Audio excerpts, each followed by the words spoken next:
Hey guys, welcome to the Brook Trot Homestead again. Today we're going to be talking about the successful rabbit breeding that we had and exactly what we're doing in this process right now.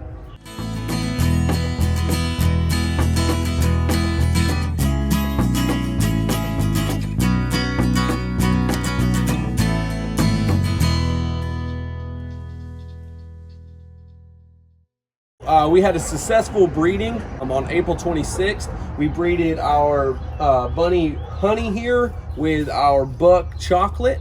We had 3 successful roll-offs at that time. So what we're doing is we came in and we put her nesting box here. We actually bought this nesting box from KW Cages. These are amazing nesting boxes from what I can see. They're nice metal. They're not wood, so they don't chew on them. They don't end up turning them into a litter box. They're easily cleaned out. So we put this in there on May 22nd is when we did this. So her expected due date we're believing is around the 27th of May. So hopefully we got it in there so she can start making her nest and making it there for her. And once she does give birth, we're looking at rebreeding, I believe around July 1st. So hopefully this is going to be our first successful kit with our bunnies. We're really excited about it. We cannot wait until it happens. We're really looking forward to it. We're going to be taking the kits out of there, I believe, around July something. I can't remember the exact date. July 14th is when we're taking the kits out. So once we rebreed her on the 1st, the 14th, we'll be taking the kits out and moving them to our tractor where they're going to be staying, where they're going to grow. They're going to have fresh grass. We're going to give them some pellets and Timothy hay as well. But that's kind of our next step in the process of the rabbit breeding. Hey everybody, so we now have kits. This is day 3, I believe. And so she's doing really good. Honey, she had her babies in her nest. She made a good nest. She pulled a great amount of fur. That's how I knew she was going to have the kits. That's what you should be looking for. You should be looking for her walking a lot. She kept going back and forth around because she was uncomfortable. Rabbits don't make a lot of sounds.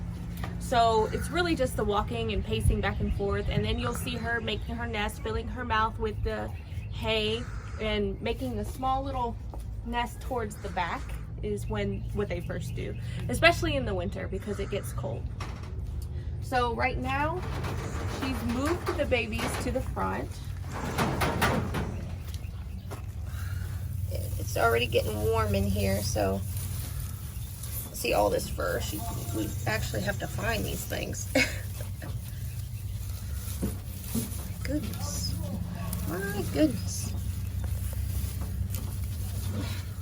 So we have counted 11 kits.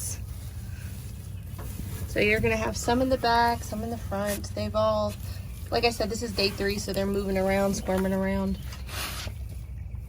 They're all alive and well.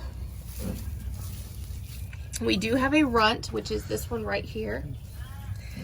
All that means is he's the smallest out of the litter. And sometimes our runts don't get enough food because they end up getting trampled on, they get pushed to the side so the bigger ones can eat. So what we did was we've been supplementing him a little bit on some kitten milk mixed with heavy cream. And he's doing pretty good, so we are just hoping that he survives. Some will be processed, some will be sold as pets, and he will probably be sold as a pet because of his little small size. But we're gonna watch out for him. We're gonna keep praying and hope that he does well. Then we have some of our bigger rabbits, or babies, our little chocolate ones over here. Look at that. That's what we're looking for in kits, that nice little round belly, because that means that mommy's been feeding them. And she has. She's been a good mama. You'll be expecting for her to nurse in the mornings, early mornings, and at dusk. So what I'm doing now, I'm just going to put a layer of her hair back on. I'm not going to put too much because we're in Texas, so it gets hot. Her eyes should be opening as well around, I think, day 7 to like 12. So once their eyes do open, that's when we're going to either flip the nesting box over or just take it out completely, because once that, they'll be able to walk around and nurse and even eat a little bit of pellets or hay if they wanted to. Mama really knows what to do. She knows how to raise her babies if you have a good doe.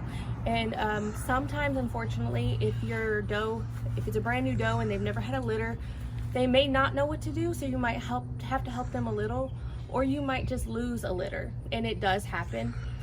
We ended up buying Honey when she's had already been bred previously. Her last litter was 9. It wasn't in our rabbitry, but so that gave us a kind of a heads up of she's a good mom, she makes a good nest, she's experienced. So that's one thing you have to look for. And sometimes you'll end up having to pay more for an experienced bunny rather than having one that's smaller, like Cookies and Cream, who've never had babies before. So just keep that in mind when you're buying your bunny. Make sure to ask all those little questions. So our kits are doing good, and we wanted to give you guys this update, and we'll keep you updated further along as they age. Thank you so much. If you have any questions and anything like that, you can always hit back to us, and we'll try to get it in the comments. So y'all have a wonderful day.